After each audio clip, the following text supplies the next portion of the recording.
tax exemption letter. If not, they will take you to court. I am very serious on this one. They will take you to court if you don't do that. I don't have a guarantor, or I have a friend that he has refused to stand in for me as a guarantor. I don't think you have to hold that your friend to heart, because it is not easy getting a guarantor in this UK.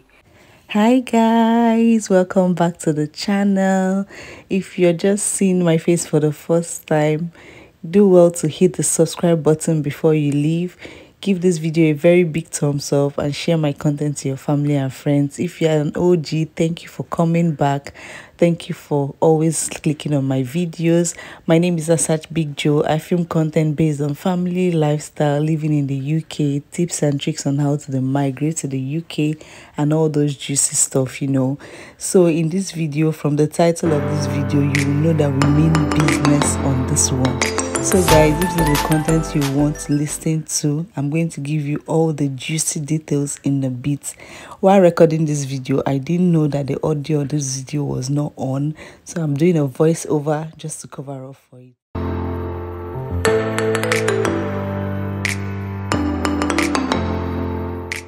Back into the video, we have about 10 different kinds of houses you can find in the UK. The first one is flats. That one is common, like the kind we normally have in Nigeria, you know, different flats, different houses, you know, different flasher. I'm going to be putting the pictures of how these houses look like in case you come across them. So we have flats, we have two-level flats. These kinds are the kind of flat that you can see two flats in one building. They call them two-level flats. We have studio flats. These ones are like not one bedroom, they're like self-contained. That's the word I'll give. Those types we used to use in the university. They call them studio flats. And we have converted flats, like flats that are self-contained, but you know, you can still use a door to enter another room, you know, this kind of thing. They call them converted flats. You can also say detached houses. These houses are the different kinds of houses that have single, and you know, they have something that looks like penthouse on top. They have detached houses. They also have semi-detached houses. They have terraced houses. This one is common.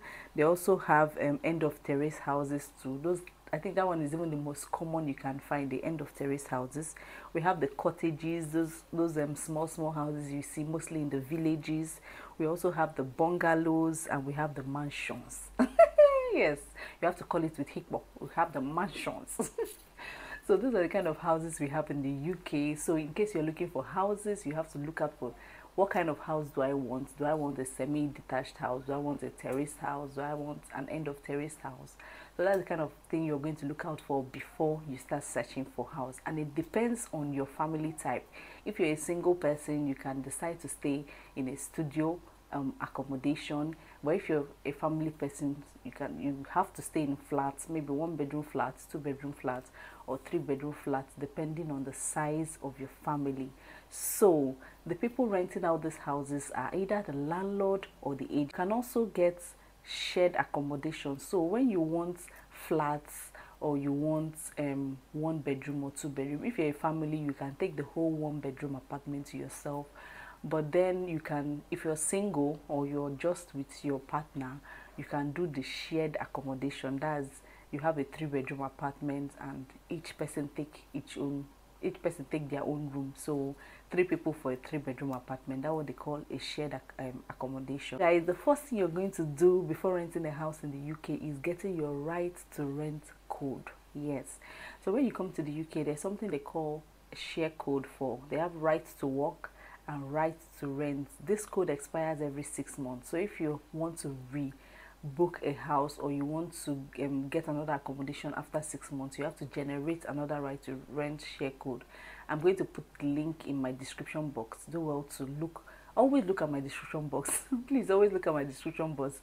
I'm going to put how to get to my description box here, because people always ask me, Asa, please, which part is description box? So guys, always go back to my description box after you finish watching this video to get all the details and all the links to whatever I'm going to say in this video.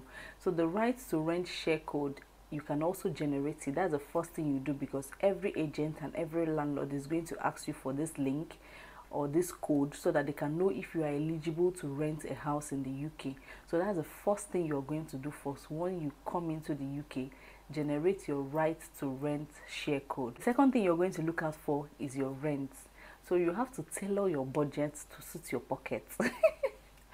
Your rent, some companies or some agencies, they take their rent monthly, some take it every 3 months, some take it every 6 months. Like, it depends on the agent, but majorly, or the most common I've seen, is monthly rent. So you have to tailor your budget first. How much am I going to be paying for my rent? How much do I have to pay for my rent?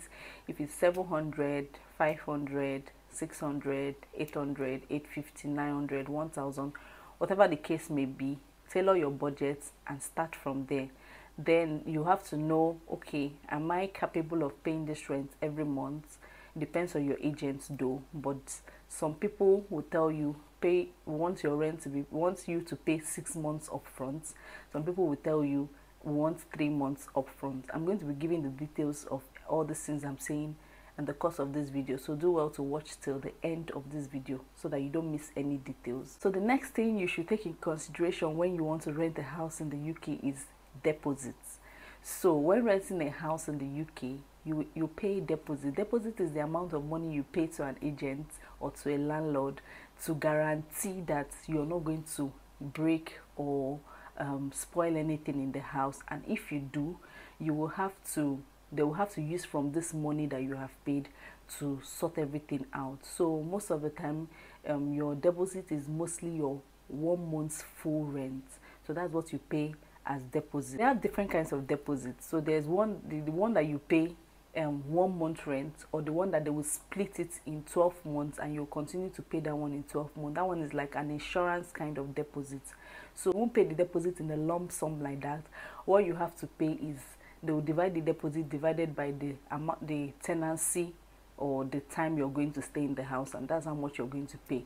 So if you're going to stay in the house for 12 months, they're going to divide the deposits divided by 12, and you'll be paying it with your rent every month. So they have the ones that they pay in bulk and the ones that they pay installmentally. So another thing you have to look out for when renting a house is tenancy.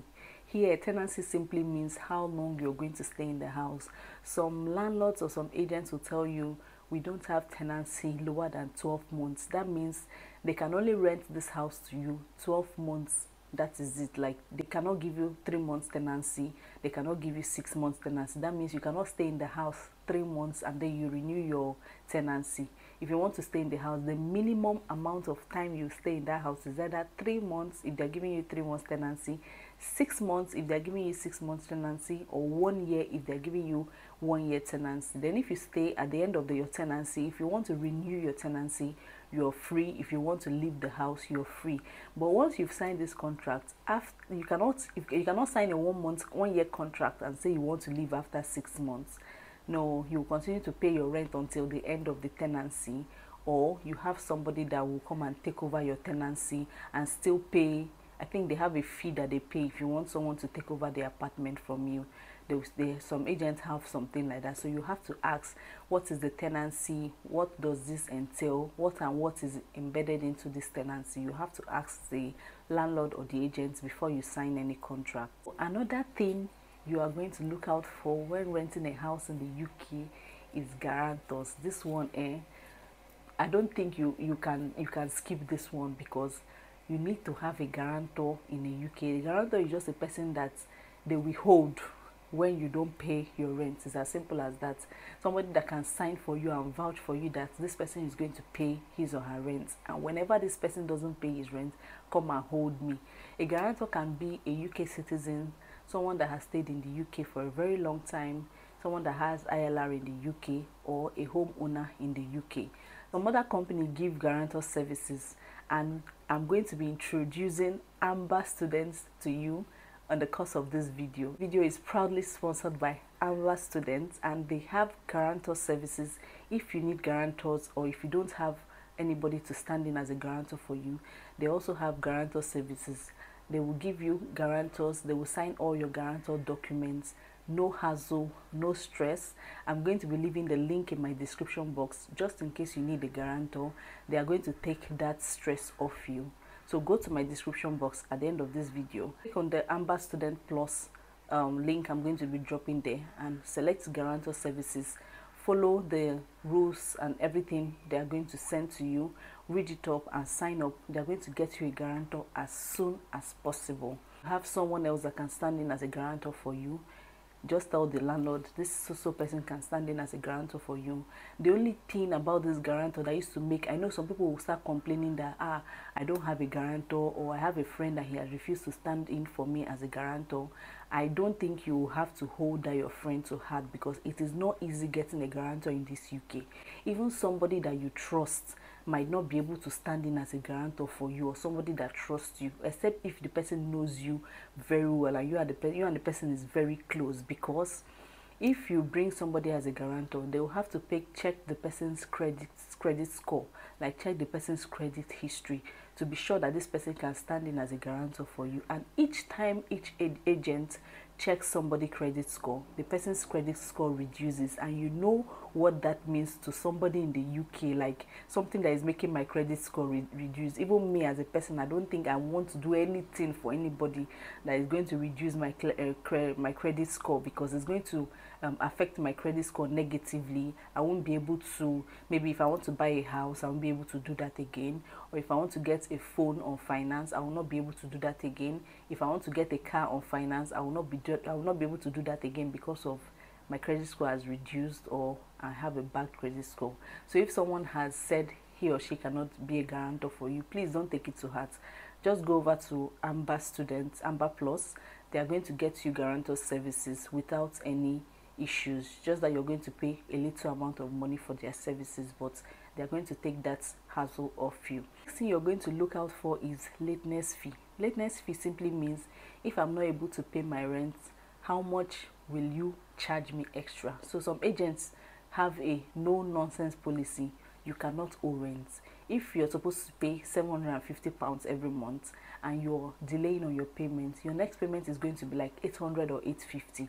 So that's like the lateness fee they have put into this rent. So always ask your agency, if you want to rent a house, ask maybe your landlord or agency, is there any lateness fee attached to renting? Let me know so that I know how to, put my rent. Most of the time they'll tell you put a direct debit on your rent. So at the end of every month, maybe 13th of every month, 14th of every month, or 1st of every month, this is how much we are going to be deducting for your rent. So you don't have to even start checking, oh, I'm late, or I forgot to pay my rent, or anything like that. So just put your rent on direct debit, so you know that once it's 1st of every month or 2nd of every month, as the case may be, they will just deduct the rent without you having to forget or anything. But ask them if there's a lateness fee, just in case I forget my rent, how much am I going to be paying for it?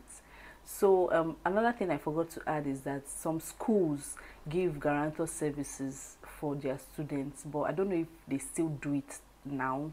But I know that then some schools used to stand in as guarantor for students that want to rent houses. So you can ask your school, do you give guarantor services for students? If they say no, then you can start looking for your own guarantor. Or best, highly recommended, just go and use Amber Plus for your guarantor services. You will not regret it.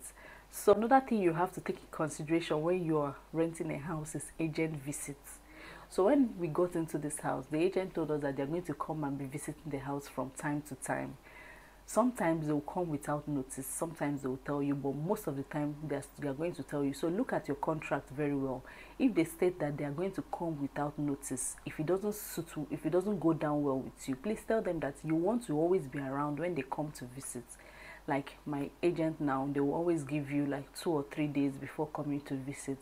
So when they came to visit the other time, they went around the houses. It's just to see if there's any other thing that have spoiled, if there's anything that needs repair. When they came, we told them our letterbox has spoiled, our doorbell has spoiled, and they were able to fix it within 2 days. So sometimes their visits are actually okay. They just want to check how the house is, if you've been maintaining their property. No long talk, just things like that. Sometimes they also come to check if you have signed a contract and you say this house is just for me, my husband, and 2 of my kids, and they're coming into the house and they're saying that you have already brought in another adult into the house to stay with you. That's going to pose another issue. That's why most of the time they come to do this visit. I'm still going to talk about that in the course of this video. Another thing you can look into before renting a house, or something that you must look into before renting a house, is the housing policies. So I think you're going to even see this one before even going for any viewing. Some houses will tell you no children allowed. Yes, some you want to rent some houses. I think this is one of the things I saw the most when I was looking for house when we came to the UK. Most of the houses you see, they'll tell you children are not allowed, children are not allowed, and they will now tell you pets are allowed. So you now be wondering, you don't want children but you want pets. That's their own personal choice. If they don't want children in their house, they'll tell you children are not allowed. So look into this policy. Sometimes they'll tell you children are allowed, but children above certain ages. This might just be because the landlord has seen shege with his house. Maybe he has had tenants with children, and the children turned his house upside down. You know, writing chalk on the wall. What do they call it? Crayons on the wall. The noises. Maybe neighbors have been complaining to the landlord that these children are making so much noises. So maybe, just maybe, that has already made him to say, oh, from now on I don't want children in my house again. So you can see those kind of policies. No pets, no children. You can see no smoking. Sometimes you can even see no visitors allowed. So look at all these policies before signing any housing documents. Also see no sublets as a policy. This simply means that you cannot come to a 3-bedroom apartment and you say you want to rent out one part of the room. Some people want to rent out one part of their room, or have their friends stay in one part of their room, or maybe they have a visitor coming in and the visitor wants to stay in the room. Sometimes you can see something like no sublets more than 2 weeks. That means you can have a visitor in your house that wants to stay with you, but the person cannot stay more than 2 weeks. Sometimes you see no sublets at all. That means you cannot even have your friend that will come and stay in your house and stay more than 3 days or 1 week or that. That's why some people, when you're coming into the UK and call your friend and you tell your friend, oh, I'm coming into the UK, your friend will now tell you, oh, sorry, you can't stay in my house. Maybe, just maybe, the person has this kind of policy going on in their house that they are not supposed to sublet, or they're not supposed to receive visitor in their house. Or if they're supposed to allow you to stay and you're going to stay past the amount of time or the number of days you say you're going to stay, you can actually put that person in trouble. So another thing you have to look out for when renting a house in the UK is repairs. Please ask, when something goes wrong in the house, who is going to repair it? Plumbing work, what do they call this thing, molds on the wall. When the house start developing molds, who is going to fix it? Who is going to repair the house? All those small repairs that you need. Maybe you start having electrical issues, plumbing issues, you know, wiring issue, or your heater is no longer working. Who is going to fix it? Am I the one that is going to pay out of my pocket, or is it the landlord that is going to fix it? I know most times, like in my contract, it says if it's something that we spoiled by ourselves, we are going to fix it. But I know there are some agents that do insurance policy. This means that you're going to pay some amount of money every month, sometimes £8, sometimes £10, in addition to your rent. This insurance covers any damage that happens in the house, whether your laptop spoils or something happens in your house. They'll just call the insurance company on your behalf to fix it free of charge, but you have to pay something, I think an insurance, at the end of every month. So you ask your agent or your landlord, do you have insurance policy? What do you do concerning repairs? Read your contract very well, please. When you get that contract, I know sometimes it needs to be too long and lengthy for you to read. Please read it from start to finish, because everything I'm saying like now, you have to look out for it in the contract. Sometimes it can be hidden in between the words, but look out for it. Anything you don't understand, you can tell your agent to explain to you before signing that document. Another thing you have to take in consideration is council tax. Yes, councils have their different way they handle their council tax. So in my council, students and student dependents don't pay tax. But when you start working, when you become a professional, you have to pay tax.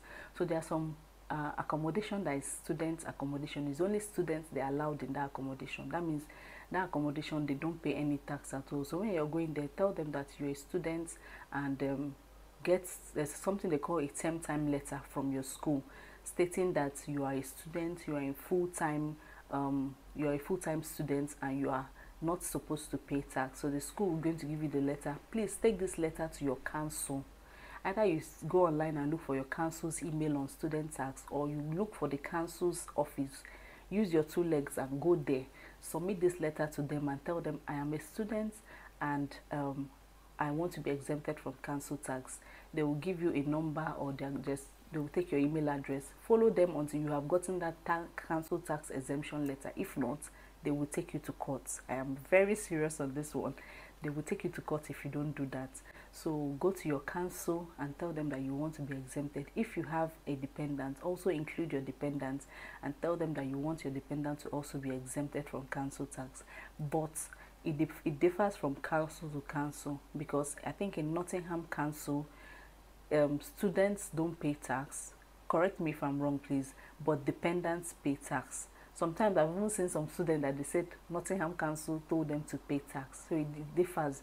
Nottingham Council, Derby Council, Lincoln Council, different council. So ask your council, students, do they pay tax? Is it totally exempted for dependents, or dependents have to pay half of it? So ask your council about council tax before you rent. After your studies, you want to stay in the house, you also have to know the band that the house fall into. They have band A, band B, band C, and band D.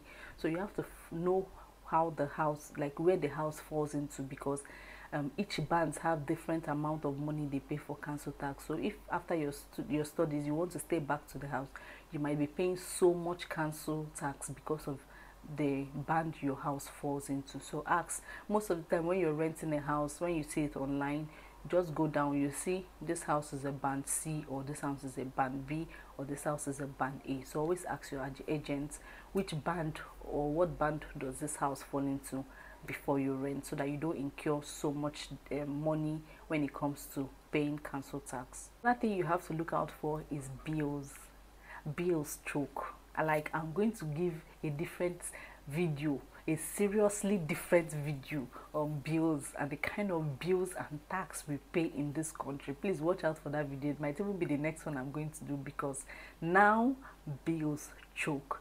So ask your landlord, please, is this house bills inclusive or not? Sometimes you will see it before renting the house, bills inclusive or no bills inclusive. Bills inclusive means that the landlord will be paying for your energy bill and your water bill, and also maybe or maybe not your internet bill. So please ask. If you have this kind of house, hey, you don't even have any other thing to worry about, but mostly it's student houses. But if it's family accommodation or some flats, you have to pay for your bill. So also ask them, who are those supplying these bills, or this who are those supplying my energy, who are those supplying water to my house, and which internet connection works around this house. Because sometimes you might just go and buy a service, maybe Lebara or 3 or Vodafone, and you come home and you see that you don't have network in your house. So always ask them which one works here, or you can ask your neighbor which one works here. So if you find out the energy provider and you find out that this energy provider is very expensive, you can switch. So that's why you need to ask, so that they don't come and give you a bill and you be like, no, I don't want this bill. This is the time for you to switch. I know that Octopus is about one of the cheapest energy provider now, and so we were using Eonet, and I know that Eonet, that's all I can see. It choke. So ask who are those that supplies energy, or who are those that supplies things, so that you know the amount of bill you're going to be paying, and you know on time if you want to switch or not.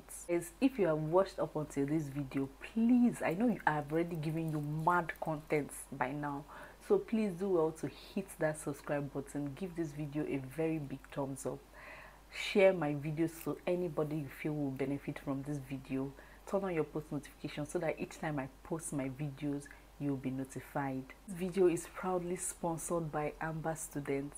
I had to partner with Amber Students to bring you guys this, because I know what I went through because of accommodation in this country. Guys, we stayed 3 weeks in the Airbnb and it was not cheap at all. I know how much we wasted. Is it the emotional trauma we went through, the financial trauma we went through just because of accommodation in the UK, and now it's going to be bloody because even those already in the UK have not had accommodation, not talk less of those that are still coming.